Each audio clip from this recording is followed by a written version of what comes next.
and we want to, measure up, as it were, or at least, I'll say it this way. For myself, for many years, I just wanted desperately to be somebody, or at least not be a nobody. And what's fascinating, the things that, have really shifted in me, for the most part, I mean, again, we're human, is I know when I get up in the morning, what is really valuable to me and why I'm doing what I'm doing. But again, it starts not with why, it starts with who. Welcome to Inspired Choice today. I'm your host, Caroline Biesalski, here to bring you authentic stories, surprising lessons, and powerful takeaways to fuel your journey in business and life. In each episode, I'll take you from one inspiring guest to the next, blending their experiences with my expertise to uncover practical strategies you can use right away. Whether you're starting out or stepping up, stay tuned for insights and actionable tips that make a difference. And stick around until the end for a special freebie just for our listeners.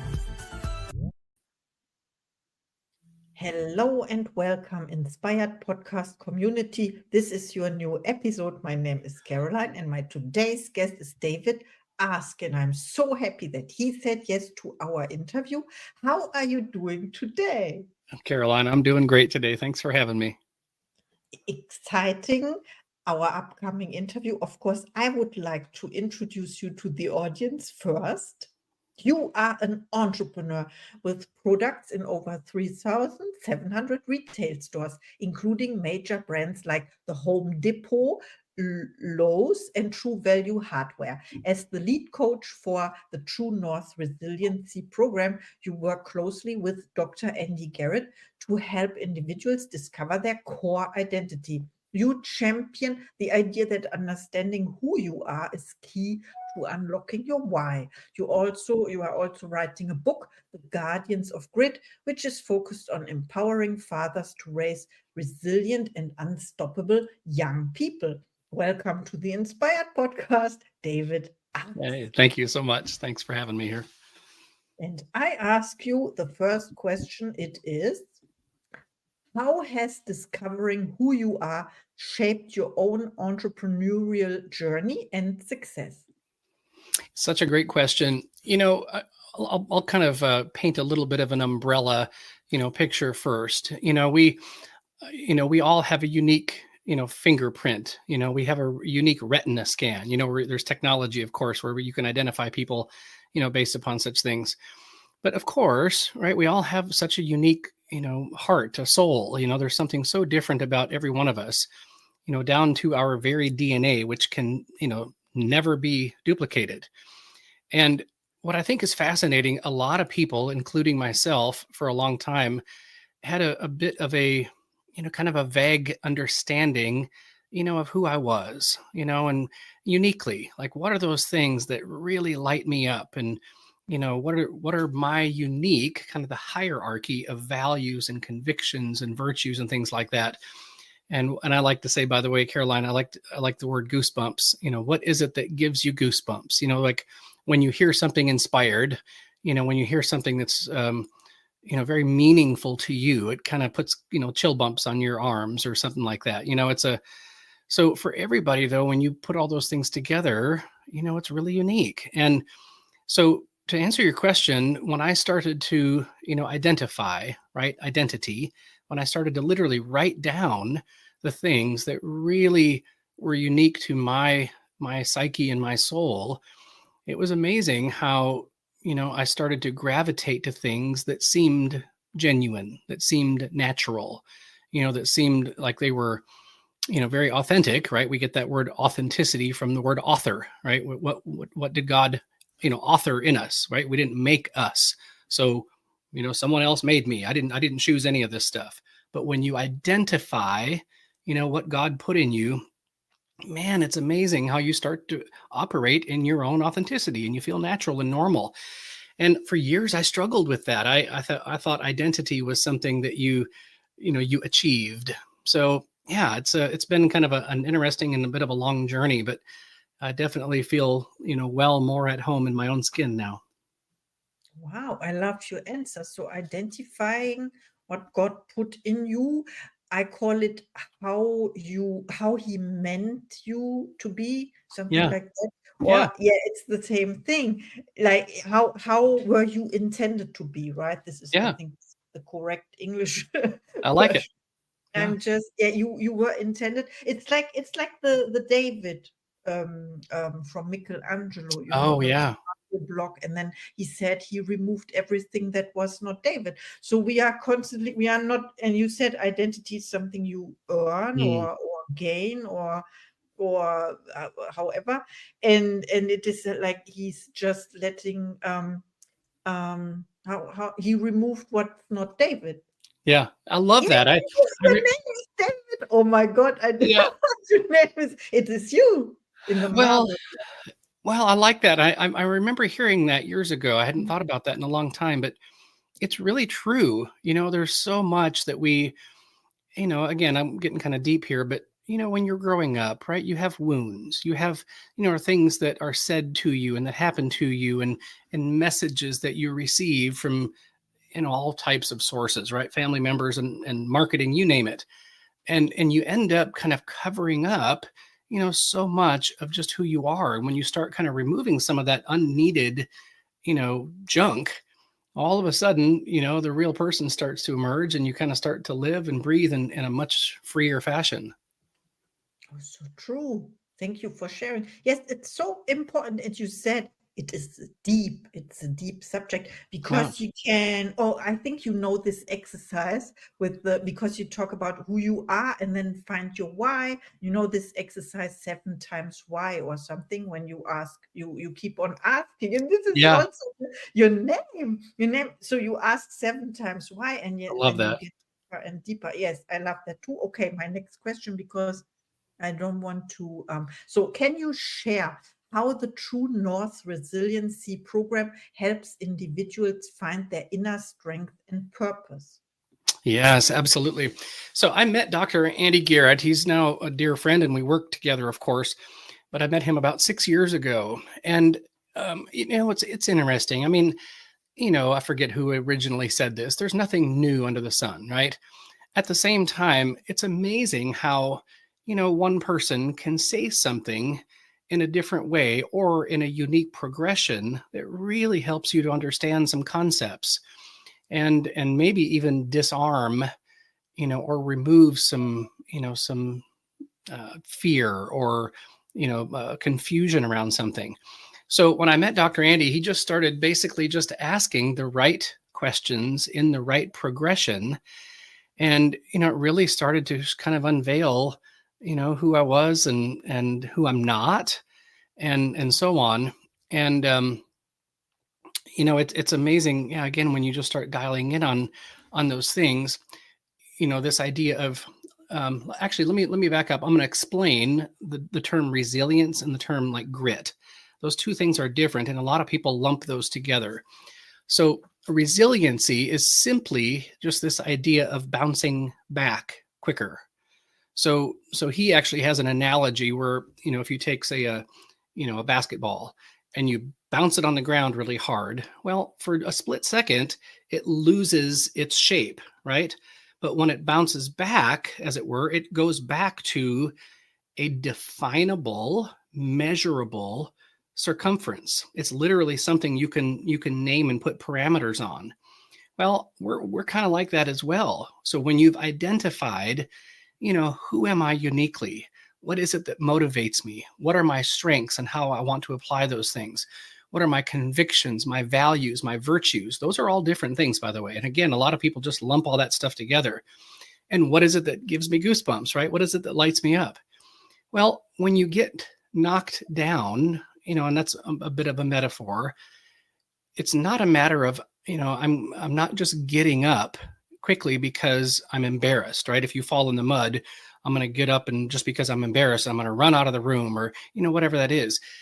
Someone who is truly resilient on an identity level is getting up um, very quickly, typically with a lot of joy, just because they're okay to just laugh at themselves. It's just not that big of a deal anymore. They don't have to prove themselves to anybody else, but they're getting up and they know why.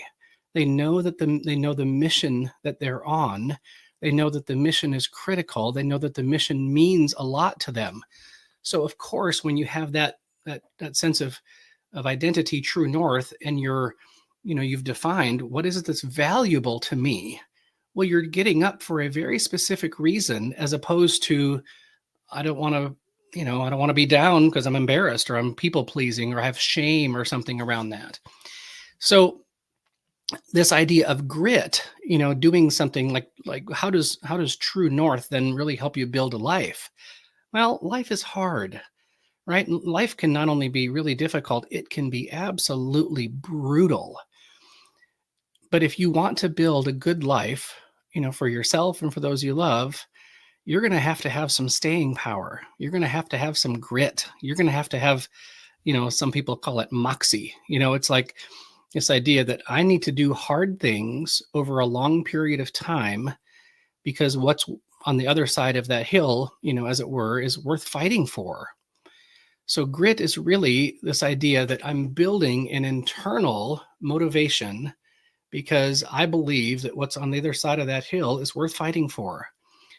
Here's the funny thing, though. There's a difference between internal motivation, what he calls intrinsic, versus extrinsic motivation. And a lot of times we're doing things just because we're people pleasing, right? We want the applause of everybody around us, or at least we don't want to feel their shame. We don't want somebody to look at us like you're an idiot or something like that. And we want to, measure up, as it were, or at least, I'll say it this way. For myself, for many years, I just wanted desperately to be somebody, or at least not be a nobody. And what's fascinating, the things that, have really shifted in me, for the most part, I mean, again, we're human, is I know when I get up in the morning, what is really valuable to me and why I'm doing what I'm doing. But again, it starts not with why, it starts with who. I have to understand what is my true north, because Caroline, it's different than yours. It's different from my wife's. It's different from my brother and sister. And when you understand, that you are unique and you get to identify, right? Identity, those things that are so core to you, man, the who makes sense, the why makes sense, the what starts to make sense, the how starts to make sense.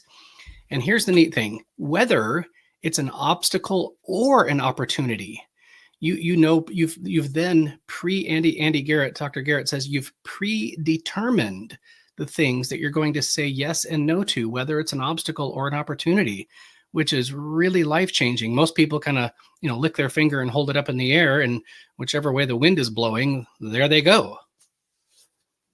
Yeah. It's a bit of a long answer, but I hope that makes sense. Yes, absolutely. And I understood more about resilience and then what is it not and what is it. And you said to us that it is the reason why you get up. Yeah. True resilience is why you get up, but you're doing it from an internal, an intrinsic motivation versus extrinsic. The ability, and I was thinking about your analogy with the, let's say, was it basketball or something, when you the game, and I thought about the harder you are, you knock down the ball, the faster it gets back up, right? Yeah. It gets back, however. So, Yeah. and this is called resilience, maybe. I don't know. Yeah. And I think it's more akin to you're getting up for definable, reasons. It's like here's another analogy. So, a compass, right? It has, north, south, east, and west. So true north is not a compass. A compass is reading the magnetic field around it all the time. So you see the arrow in the compass kind of bouncing back and forth because it's always searching for north. Where true north is actually something that's like GPS coordinates. You've written those things down. They're not movable. You've literally written them in stone. Well, not literally, but it's, you've written those things down, as opposed to, okay, I'm walking into a room or with a bunch of people and I'm trying to read the room. I'm a little bit nervous. I'm insecure. I'm, or a job interview, or a, whatever that is, instead of trying to read the room or read the day, as it were, you know what? You've actually written down all of those things in advance, so you know exactly where you're going. Wow, this is the best answer because you explained the true north here. And I would always call, or I used to call my goal North Star, right? And the Mm. North Star is constantly moving, I think. Is it a fixed star? I don't know. I don't know about astronomy, so to say. But I think what you said is so important. You cannot aim for a goal that's moving, or? Yeah, that's a really neat analogy. Yeah, it's. I think what's fascinating is when you're guided, by your own soul. Let's just say it that way. Your goal then, shouldn't be moving a whole lot, right? It might just a little bit. You might find some nuance around certain things. But what's fascinating is if you know what you value, right? Your core values. What does your core happen to value most of all in this life? Well, your goals, would, therefore reflect that. So it's not like and by the way, your goal is not you're not necessarily looking for the results. You can't control results. You're guided from an internal, you know, plumb line, yeah, North Star. I like your language there. And you're Mhm. heading in a particular direction because it's meaningful to you. But guess what? Sometimes there's things that are out of your control. Does that mean you're a failure? No. You actually were following what you knew to be right and good for yourself. And the results, sometimes, there's a lot that can, come up. Your house can get flooded. Your COVID can happen and you can lose your business. I mean, there's so many things that are outside of our control.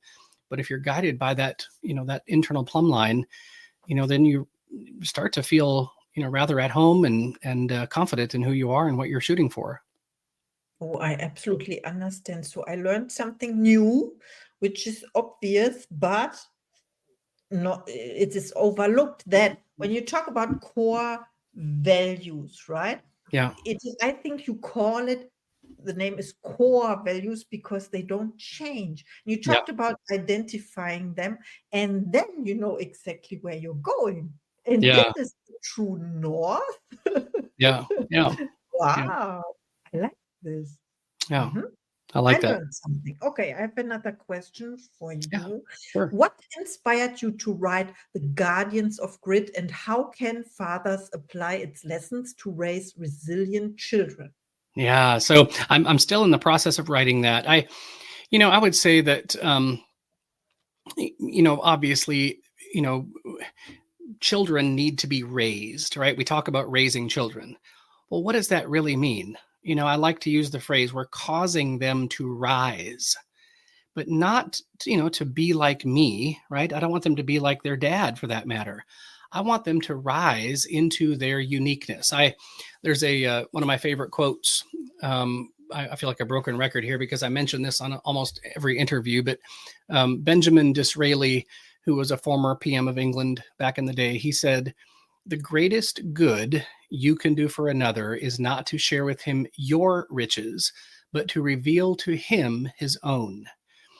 And the first time I heard that, I thought, wow, what would that look like for a father to look at his, let's just say, father and son, to look at his son and to say, hey, my son, do you see what I see?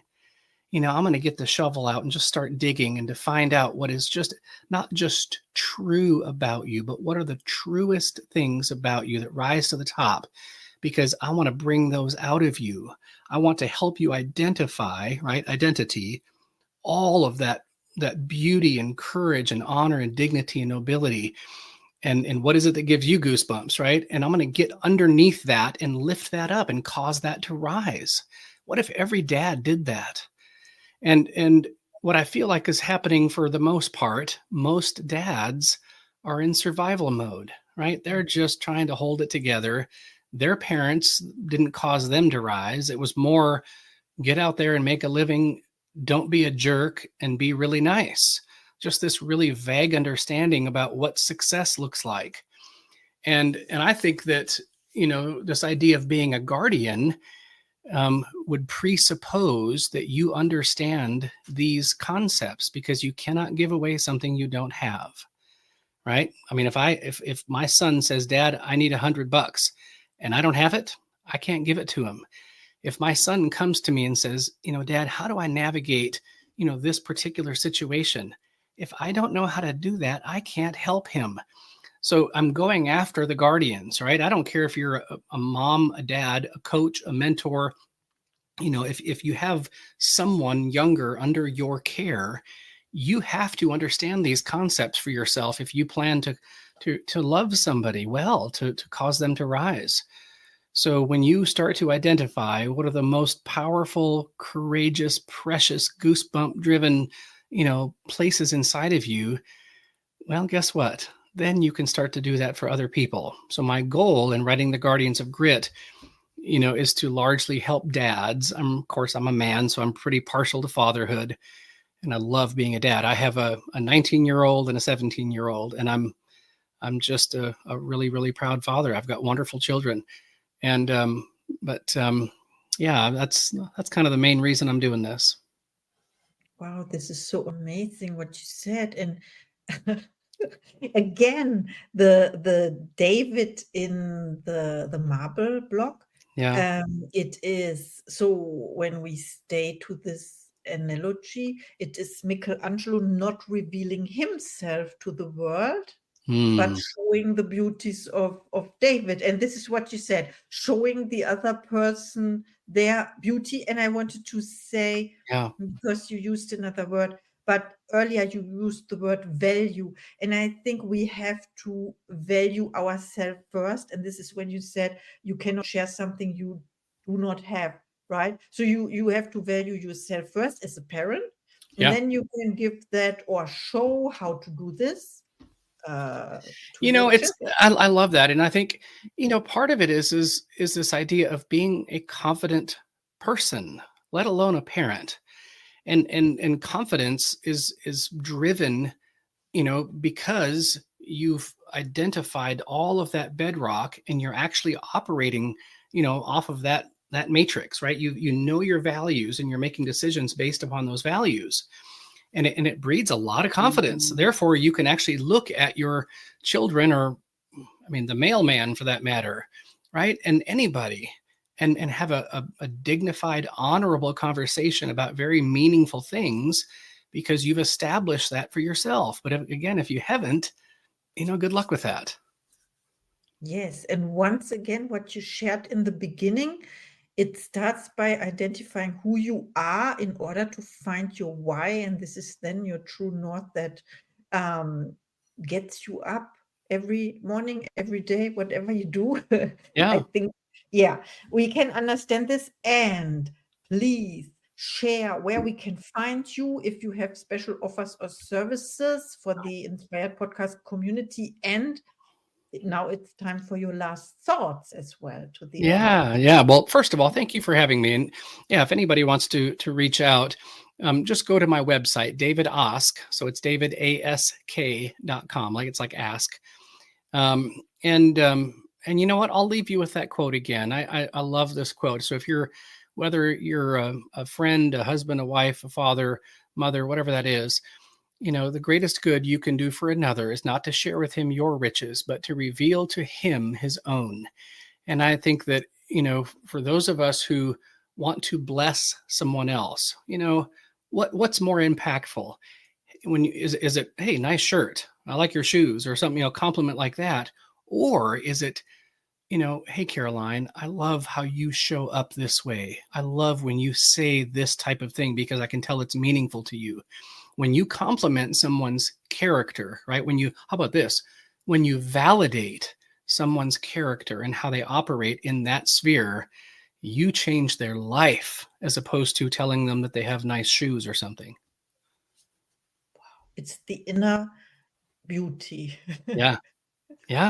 Oh my goodness, this was so good. Thank you so much. Please reach out to David, check his homepage, check the books. They are all amazing. And I'm so grateful for our interview today. And I like your shirt. Thanks for having me. and see you in the next episode. Thank you for listening to Inspired Choice today. I'm thrilled to have you on this journey of growth and transformation. Don't forget to hit follow or subscribe to stay connected and never miss an episode. And here's something special. Grab your free 20-minute breakthrough session with me. It's designed to help you kickstart or level up your business. Just check out the show notes for more. Until next time, keep making those inspired choices. See you in the next episode.